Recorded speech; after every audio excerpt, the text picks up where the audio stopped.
생선을 사와서 지느러미를 자르고 비늘도 벗기고 내장도 꺼내 필요한 것만 남겨 요리하게 됩니다. 안녕하세요, 초복광입니다. 지난 시간 왜 파이널 컷을 사용해야 하는지에 대해 말씀드렸습니다. 지금 이 영상을 보시는 분들은 파이널 컷으로 영상 편집하려고 하시는 분이실 거로 생각합니다. 아직 못 보셨다고요? 그럼 이쪽 위쪽을 눌러서 보고 오시면 이 영상을 보시는데 도움이 될 것 같습니다. 자, 그럼 시작해 볼까요? 새로운 프로그램을 배운다는 것은 쉽게 들리지만 파이널 컷 같은 비디오 에디터의 경우 상당히 많은 범위를 공부해야 하므로 시간과 노력이 많이 투자되어야 하는 부분입니다. 물론 아주 간단한 작업만 할 경우 생각보다 쉽다고 하실 수 있죠. 오늘은 파이널 컷의 껍데기, 즉 인터페이스에 대해 말씀드려 보려고 합니다. 이 내용은 아내에게 이해시키기 위해 제가 생각해 왔던 것을 최대한 쉽게 말씀드리려고 합니다. 아무래도 전문가분들 보시기에 말도 안 되는 것도 있을 거라 생각되지만 전문가분들은 보실 리 없다고 생각하고 진행해 보겠습니다. 지금 이 영상은 파이널 컷을 띄우지 않아도 상관은 없지만 띄워두고 보시는 것도 좋을 거로 생각합니다. 또한 오늘 다루는 내용들은 다른 편집 프로그램도 동일하게 설명 가능하다고 생각됩니다. 보시다 궁금하신 점이 있으시면 댓글로 적어두시면 제가 아는 범위 내에서 말씀드리도록 하겠습니다. 개인적으로 파이널 컷 내부는 총 5개의 인터페이스로 구성된다고 설명하고 싶습니다. 여기에 추가로 몇 가지 창이 열리지만 기본은 이 5가지로 보면 될 것 같습니다. 자, 화면을 보면서 설명하겠습니다. 제일 먼저 왼쪽 상단에 미디어 텍스트 브라우저가 있습니다. 상단 중간에 뷰어 창이 있고 상단 우측에 인스펙트 창이 있습니다. 하단을 보시면 좌측에 마그네틱 타임라인이 있으며 우측에 이펙트 트랜지션 브라우저가 존재합니다. 대부분의 영상 편집 프로그램은 위치와 형태는 조금씩 다르지만 이와 비슷한 구성을 하고 있다고 생각하면 될 것 같습니다. 사실 이렇게만 설명해 드려도 아시는 분은 아시겠지만 제 아내는 이해를 못하더군요. 그래서 주방에서 요리하는 것을 빗대어 5개의 창에 대해 말씀드려 보겠습니다. 첫 번째로 미디어 텍스트 브라우저입니다. 이것은 우리가 실제 요리를 하기 위한 재료로 생각하시면 될 것 같습니다. 이 창은 우리가 실제 눈에 볼 수 있는 재료들이 저장됩니다. 냉장고라고 생각하셔도 되죠. 우리가 촬영해온 것들과 음악, 사진은 신선한 재료인 고기나 생선 또는 야채들처럼 이 냉장고에 보관이 됩니다. 텍스트의 경우 간편식이나 라면 또는 고추, 파, 양파와 같은 것들을 보관하는 팬트리 정도로 생각하면 될 듯 하네요. 물론 실제 텍스트 플러그인에 눈에 보이지 않는 에펙트 같은 걸 먹일 경우도 있지만 이 창은 눈에 보이는 음식, 재료들로 생각하셔도 크게 문제가 없다고 생각됩니다. 두 번째는 이펙트와 트랜지션 브라우저 창을 보겠습니다. 이곳은 음식을 할 때 필요한 양념들을 보관하는 곳이라 생각하면 될 것 같습니다. 이 창의 요소들은 대부분 메인 재료와 섞여서 눈에 보이지 않게 되는 재료라고 생각하면 될 것 같습니다. 음식 만들 때 필요한 소금, 설탕, 후춧가루, 후추 등등 재료와 섞이면서 눈에 쉽게 보이지 않지만 재료에 새로운 맛을 넣어줄 수 있는 요소들이죠.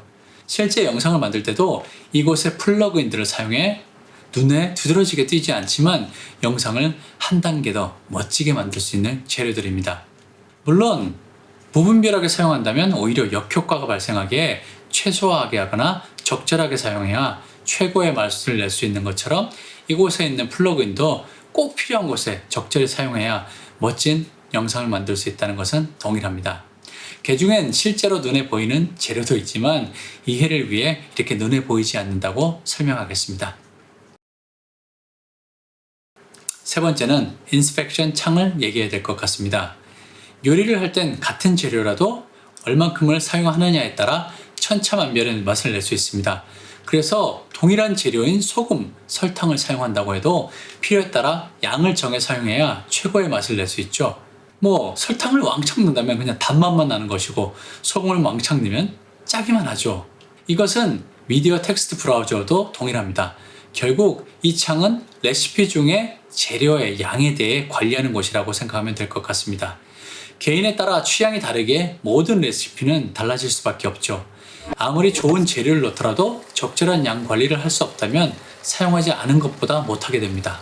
영상에서도 각 재료의 크기와 양 또는 색깔과 같은 것을 적절하게 넣어야 더 멋진 영상이 되는 것은 동일하다고 생각합니다. 모든 요소에서 비유는 그 역할이 매우 중요하지만 특히 타임라인과 비유는 뗄 수 없는 관계라고 생각됩니다.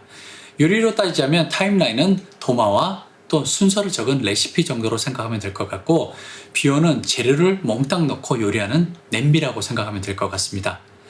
요리는 어떻게 재료를 자르고 어떤 순서로 넣는지가 아주 중요합니다. 생선을 사와서 그냥 사용하진 않죠. 지느러미를 자르고 또 비늘도 벗기고 내장도 꺼내 필요한 것만 남겨 요리하게 됩니다. 또한 이 요리하는 순서가 앞, 뒤가 바뀌면 비슷한 맛이 날 수는 있지만 우리가 원하는 요리가 될 수는 없습니다. 팬트리와 양념들도 요소 필요한 곳에 적절히 넣어야지 우리가 원하는 맛을 낼 수 있습니다. 그래서 타임라인은 도마이자 레시피라고 볼 수 있습니다. 자, 그럼 우리가 영상을 촬영해 왔다고 끝나는 것이 아니죠. 영상에서 필요한 부분을 골라내고 나머지는 또 없애고 원하는 순서대로 만들어야 합니다. 여기에 필요하면 텍스트를 넣기도 하고 이펙트를 넣어 보다 멋진 영상을 만들게 되죠. 그리고 이 모든 것을 눈으로 확인하는 게 냄비, 즉 뷰어입니다. 생선을 손질해 냄비에 넣는다면 우리는 냄비 안에 손질된 생선만 볼 수 있습니다. 하지만 이 위에 고추, 마늘, 생강 등 여러 가지 재료를 넣는다면 우리는 생선 위에 재료가 올려진 것을 볼 수 있습니다. 여기에 불을 가하고 양념과 함께 요리하면 비로소 우리가 맛있게 먹을 수 있는 음식이 되는 것이죠. 이와 동일하게 뷰어는 타임라인에 올려져 있는 것들을 위에서 바라보는 형태입니다. 우리가 영상 파일을 올리면 그것만 보이게 되죠. 그 위에 텍스트를 올린다면 우리는 생선 위에 텍스트가 올려져 있는 것을 볼 수 있습니다. 절대 그 아래를 투과해서 볼 수는 없죠. 이 쌓여있는 순서로만 위에서 보이는 게 가능합니다. 이제 이곳에 에펙트와 트랜지션을 넣어 우리가 원하는 영상을 만들어내는 것이죠. 추가로 비디오 스코프와 오디오 레벨 미터가 있는데 요리에 빗대어 보면 현재 상황을 측정할 수 있는 기기 정도로 보시면 될 것 같습니다. 즉 온도계와 같은 역할을 한다고 생각하면 될 것 같네요.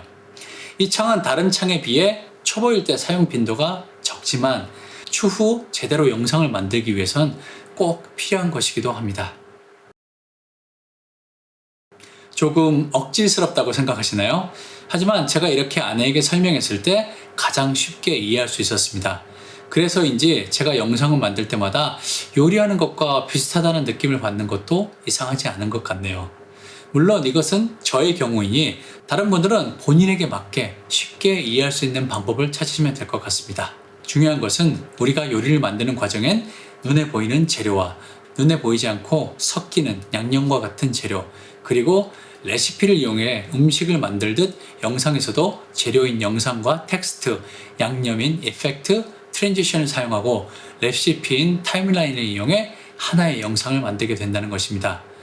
전 이렇게 이해하고 설명해 드렸지만 더욱 좋은 방법이 있으시면 댓글로 적어주시면 감사하겠습니다.